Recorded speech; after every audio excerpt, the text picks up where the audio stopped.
It's me Krishna and you watching Krishna. So मैले भनिरहनु त पर्दैन होइन। सो दार्जिलिङमा सबैलाई थाहा नै छ हिउँ पर्दैछ भनेर होइन। सो भिडियो नबनाएको निकै दिन भएको थियो होइन। इनफ्याक्ट 1 महिना जस्तो भइसकेको थियो। मैले अस्ति एकताल हिउँ पर्दाखेरि बनाएको थिएँ, त्यहाँनिर त बनाउनु पाएको थिइनँ होइन। सो आज फाइनली मैले भिडियो बनाउने मौका पनि पाएँ। सँगसँगै तपाईँहरूलाई यहाँ जलपाहाडमा के कसो अरू जग्गाको त अरूले देखिरहेको छ होइन। सो जलपाहाडमा चाहिँ के कस्तो भइरहेको छ है तपाईँहरूलाई देखाउनु छ, त अपडेट देखाउनु छ त यहाँको। अहिले लगभग 12 बजिसकेको छ होइन। सो हिजोदेखिको नै हो यो हिउँ परेको। हिजो बिहान 7-7:30 नै परेको, कन्टिन्यू नै छ यतिकै होइन। हिउँ परेको छ। सो यहाँ चाहिँ यस्तो भइसकेपछि सो यो चाहिँ हो जलपाहाड क्यान्टोनमेन्ट स्कुल अफिस मुनि स्कुलपट्टि। सो यहाँ चाहिँ यस्तो भएर सो हेर जलपाहाडमा हिउँ परेर क्यान्टोनमेन्ट अफिसको छेउछाउमा यस्तो भएर चाहिँ यहाँ हिउँ परेर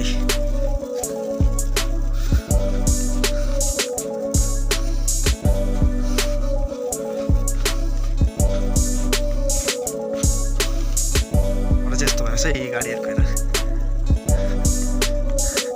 योपालिको हिउँले चाहिँ रेकर्ड नै तोडेछ यहाँ दार्जिलिङको। हिजोदेखिको कन्टिन्यू नै छ, अघि चाहिँ अलिक रहेको थियो, अहिले फेरि कन्टिन्यू त्यत्तिकै नै छ, परेको छ। यति मजाको भइरहेको छ।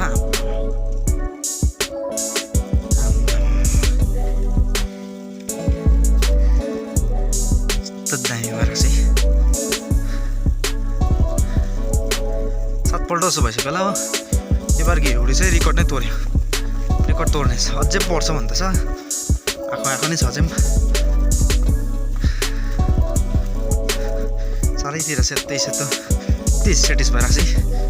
खुट्टा गम डुब्दैछ नि त। अच्छा रुखहरूको हाँगाहरू भाँचेर हो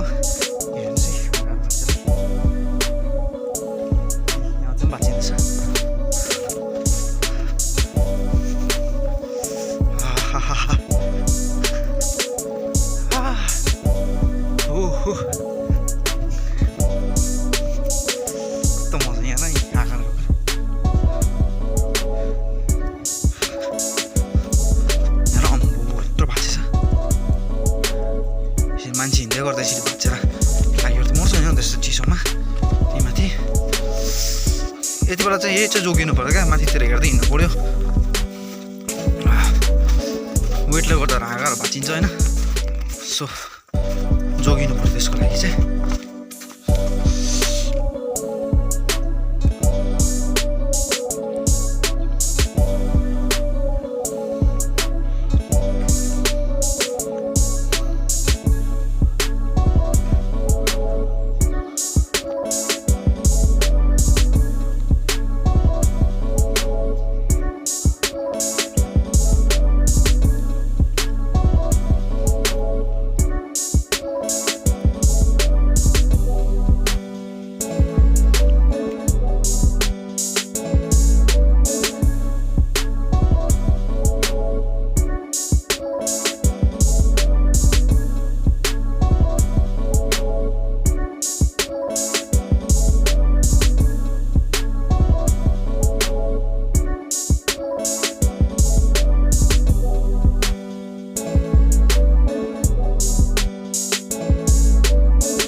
परेको छ।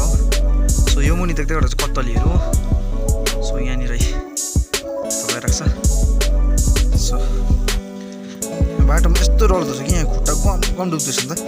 यो नभनेको पनि 6 इन्चभन्दा ज्यादा अवस्थित परेको यो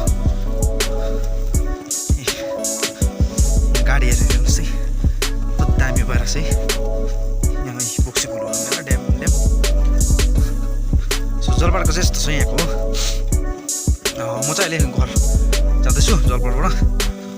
सो उता अगाडिको के छ त्यो पनि देखाउँछु है हजुरहरूलाई भिडियोमा पनि भिडियो लास्टसम्म नै हेर्नु होला मन पर्यो भने लाइक शेयर सब्स्क्राइब गर्न नभुल्नु होला है त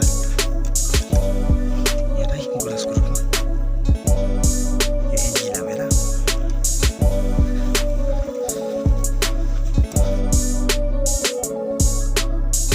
क्यान्टोनमेन्ट क्वार्टर रहेछ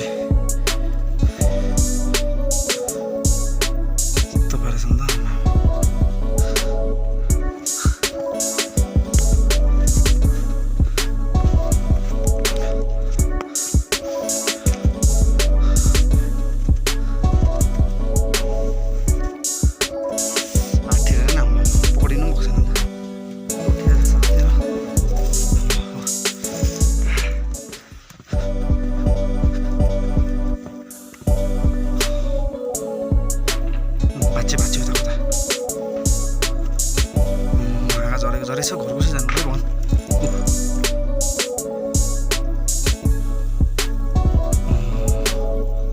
क्या डर भएको छैन कसै जानु पर्यो होला यहाँ झरे कसै जानु पर्यो डरसरी बनाउनु छ यहाँ भाँची नाडेछ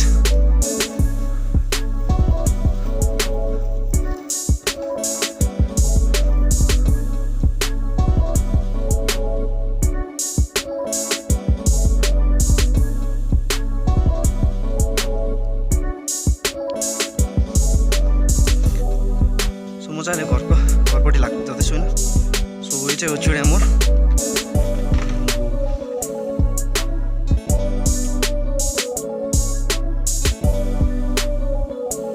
तिरको धुप्पीहरू भाँचेर केही छैन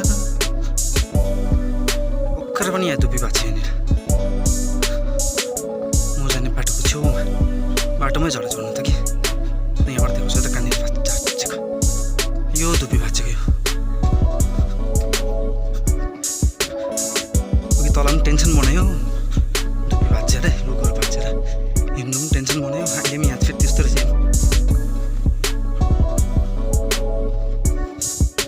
यहाँनिर ल भर्खर भाँचेको धुप्पी चाहिँ यहाँनिर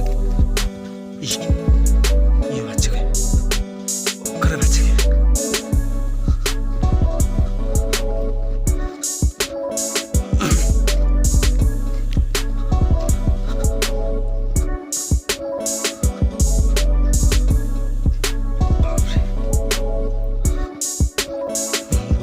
अब चाहिँ दिन चाहिँ मजाले खोलिँदैछ होइन सो अब चाहिँ उहाँ परबाट चाहिँ टपकोलाई भन्छ होइन सो त्यहाँबाट चाहिँ दामी देख्छ सायद भ्यू सुताको क्या हाम्रो जोरबङ्गलाहरूको हो सो टेन रोडको हाम्रो गाउँको पनि कस्तो भइरहेछ त्यो पनि देखाउँछु होइन सो सायद ट्राइगलहरूको पनि सायद यहाँबाट अलिअलि त देख्छ होला होइन दिन खोलिरहेछ सो त्यो पनि देखाउनु ट्राई गर्छु है त तपाईँहरूलाई परेन एकदमै दामी पर्दैन डरलाग्दो पऱ्यो होइन सो यत्रो वर्ष नपढेको एकैचोटि निकाल्यो सायद त्यसले अझै पनि आउँछ होला होइन टाइम भएर आउँछ नजर तपाईँलाई देखाउँछु म यहाँबाट के सिनमा यो नि त सिन अझै यो परतिरको राम्रो देखेको छैन होइन क्यामेरा फोनबाट त्यस्तो राम्रो खासै छैन मेरो त्यो भएर होला यति दामी भएर छ हल्का देखाएको रहेछ दामी हो न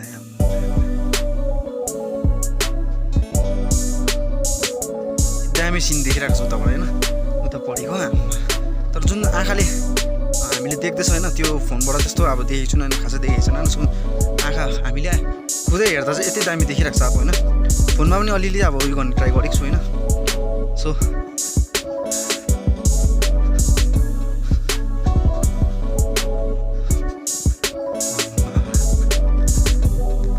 दामी भएको छ अझ मैले आज बिहान टाइपोड ढोक्नै बिर्सेछु टाइपोड भन्छ राम्रो हुन्थ्यो किनभने मेरो हात कस्तो डल्दा ठिराइरहेछ कि अब के भन्दा अब फोन पनि मुस्किलले पक्रिरहेको छु भने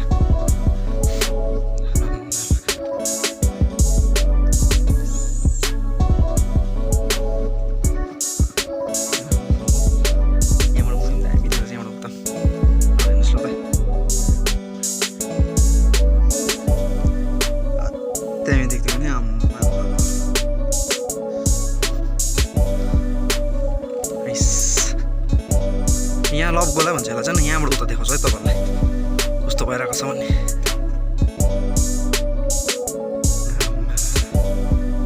यति दामी भएर छ अझै पनि पर्दैछ नि त अझै पनि यो शान्त चाहिँ भएको छैन अझैमा आउनेछ यो पर 3 माइल गडी खानहरू हल्का फुल्का ट्राइकल त धुम गरेछ पुरा यो सो यहाँबाट उता छ तपाईँको यो चौरस्ता साइडहरू लेबुङ साइडहरू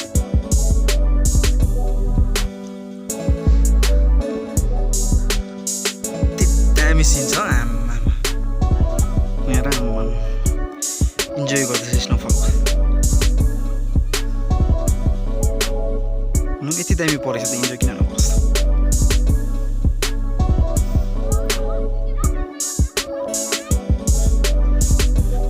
इन्जोय त गर्दैछ तर जुन हिँड्दाखेरि बाटोमा हाँगाहरू झर्दैछ होइन सो त्यसले गर्दा टेन्सन बनाइरहेको थिएँ मलाई त अघि यति टेन्सन बनायो अफिस माथिले त्यो डल्लो त झरेको अहिले यहीँ माथि यही बाटो पनि आउँदा नि त्यहाँनिर अलिक ढिलो भएछु म मेरै बाटोको त्यो आउने बाटोको त्यहाँ छेउमा माथिपट्टि झरेको त्यत्रो रुख झरेछ हो गयो त्यसले गर्दा चाहिँ अलिक टेन्सन भएन नभए त ओभरअल दामी भइरहेको छ मजा आइरहेको छ अब यहाँबाट घर आइपुग्न राम्रो होइन हाम्रो घरतिरको के रहेछ हेरौँ है त यहाँतिर पनि देखाउँछु है के कस्तो भइरहेको छ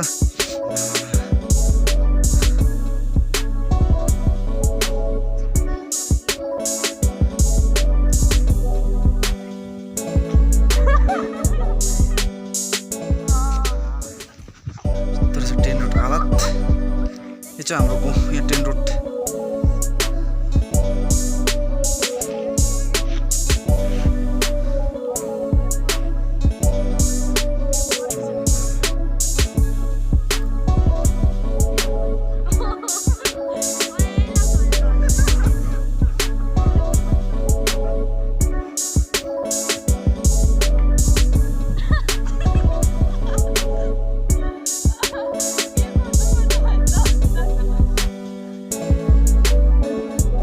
फोन लेख्छ न तिमीहरूले अन्त